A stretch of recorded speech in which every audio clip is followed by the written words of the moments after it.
quick little quiz time. Which genre of games is Pikmin in? 2.5D platformer, a survival JRPG, a real-time strategy puzzle game, or a point-and-click catch-em-all game? Thinking. My gosh, you got it wrong? Then you're gonna love this. Oh, what? You got it right? Well, take a seat, you lucky guesser, because you're not getting out of this one. Hey, what's up, everybody? Thank you for clicking on this video. Please hit that like button and that subscribe button. It really help the channel out a lot. And let's get straight to it. Hope you enjoy. Olimar, Lucas, Ness, Pit, Marth, all of these characters have one thing in common, and that's that they're less known characters, but they're more well known for their Super Smash Bros. Appearances. And if you look deeper into all of their games, you're guaranteed to find some hidden gems. I know I found one of my favorite games of all time just by looking into who Ness was as a character. And with the 4th installment of a Pikmin game coming out, Nintendo's looking to reach a new, wider audience because they know that people haven't been playing Pikmin. So it's cool if you got the quiz answer wrong. By the way, before we go any further, I know I'm not the only one who's been seeing the extremely ambitious marketing campaign for Pikmin. I don't know if Nintendo's been listening because I've been getting Pikmin ads left and right. And not to even mention the fact that they re-released Pikmin 1 and 2 for the Switch. Pikmin has kind of gotten the unlucky side of the coin for debuting on two of Nintendo's lesser successful systems. But now Pikmin is coming back with a vengeance, trying to come back on one of Nintendo's most successful systems ever. The general population is most familiar with Olimar from his Super Smash Bros. Ultimate and Super Smash Bros. 4 and Brawl appearances. And as a matter of fact, despite being lesser known, he's still a pretty popular character. In Super Smash Bros. 4, he was ranked 21 out of 54 possible characters, and in the latest installment in the series, Super Smash Bros. Ultimate, he's been ranked 28 out of 82 possible characters, giving him an A- ranking on the tier list. Me personally, I play Super Smash Bros. Brawl a lot, so I know him from that one cheesy map where you got ate up by that one thing and there was basically no ground, so it was so easy to fall through the map. In the Super Smash Bros. Meta, Olimar is basically used as a low mobility fighter that uses disjointed support attackers, the Pikmin, which makes him less mobile in the air but gives him a crazy ground game. Competitive Smash players have been known to finish at top spots featuring Olimar, and finishing at top spots at top tournaments like EVO. And as a matter of fact, when Super Smash Bros. Ultimate first came out, he was widely known as one of the best characters in the game before patches and buffs and glitches and all that other stuff. So it's safe to say that he ain't no scrub. But we are not here to talk Smash. Smash is only but a larger avenue to dig deeper into this Captain Olimar character in his Pikmin games that nobody plays apparently. Pikmin is actually nowhere even near a fighting game. It's a puzzle strategy game with platforming elements, as we learned before.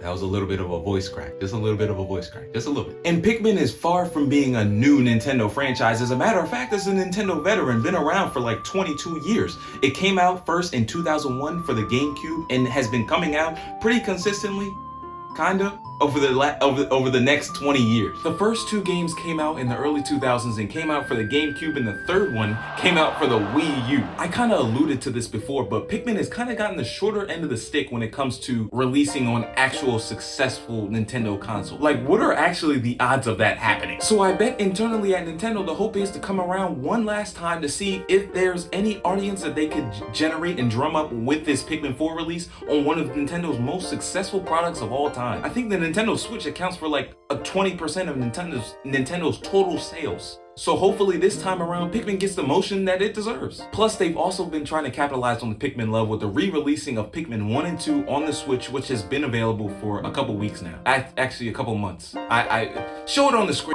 And to add a little bit of salt to the wound, this game had 2 spin-offs, and the consoles they came out on weren't even Nintendo's top consoles. As a matter of fact, it came out on the 3DS, which was another Nintendo console that was kind of banged on when it first came out. And the other console that Pikmin came out on isn't even a Nintendo console. As a matter of fact, it's not even a console at all. It's out on the App Store right now. You can just download it. It's called like Pikmin, what's it called? Pikmin Bloom. It's on the App Store right now. Sound like an ad campaign for it or something. I've never played it, I just know that it's there. In that little quiz I gave you earlier, I did try to throw y'all off a little bit. It's not a survival game, but the point of the game is to find surviving members of the rescue corps team. It's not exactly a catch-em-all game, but to solve the puzzles and strategy, you do have to catch a lot of different Pikmin with different uses, like the red Pikmin that is used for fire, the yellow Pikmin that's used for lightning, and the wing Pikmin. And they all have different stats and different uses, which is the core elements of it being the puzzle game. And to anybody who thought it was a 2.5D platformer, I bet this whole video has been blowing your mind right now with how much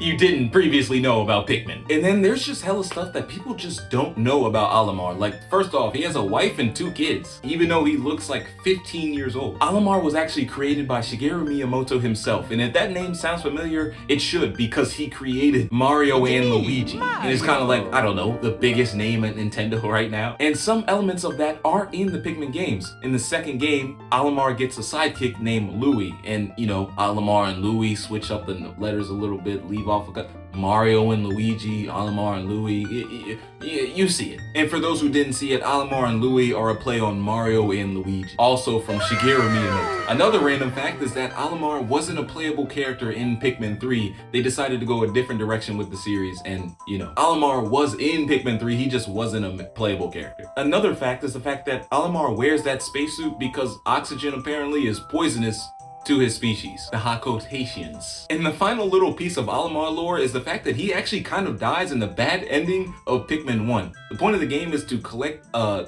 certain number of ship pieces so that Olimar can get off of the planet he was on and go back to his home. But if you try ending the game without getting enough ship pieces, his ship kind of crashes back onto the planet that he was on, and the Pikmin end up carrying him to this onion thing, and he gets revived as a Pikmin Hoko hybrid. So he doesn't die, but it's a fate worse than death. Pretty dark stuff from Nintendo, I'd say. But kind of like I said before, Nintendo was trying to aim this game at newcomers. So what's actually new about this game? Well, they're adding 2 new species of Pikmin, which is something that they always do in every new Pikmin series. The Ice Pikmin and the Glow Pikmin. And another new thing about this series is the new way that the game is basically designed. This planet that they're on in this game is actually inhabited by other living creatures that aren't animals. They're inhabited by humans. And the Pikmin team will actually be having indoor settings to explore. So you might see a bathroom, a kitchen sink, or a giant engagement ring or something like that. But the main new thing I've been hearing from this game is that there will be nighttime exploring, which I call me Brian Windhorse,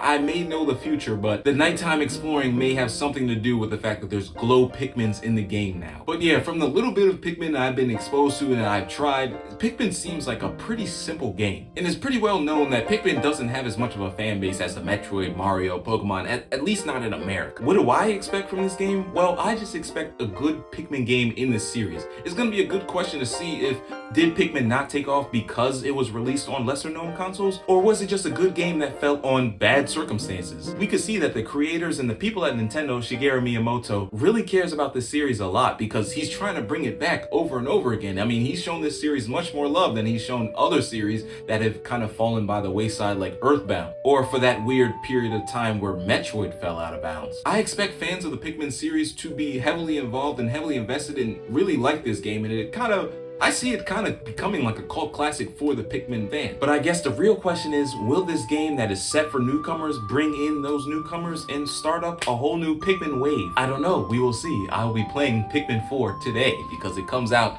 today. But yeah, thank you for watching this video. Thank you for staying this long. If you stay this long, you are guaranteed to like all of my other videos because I make videos just like this. I changed up the menu a little bit as working on some new stuff, but at the end of the day, the videos are basically just like this one. Thank you all for watching this long. Thank you all for liking. Thank you all for subscribing. Thank you all for being on this journey with me. Spread love, give inspiration in all you do, and peace out. Welcome to the Crash Show. Take 2. Can't wait to get on the road again.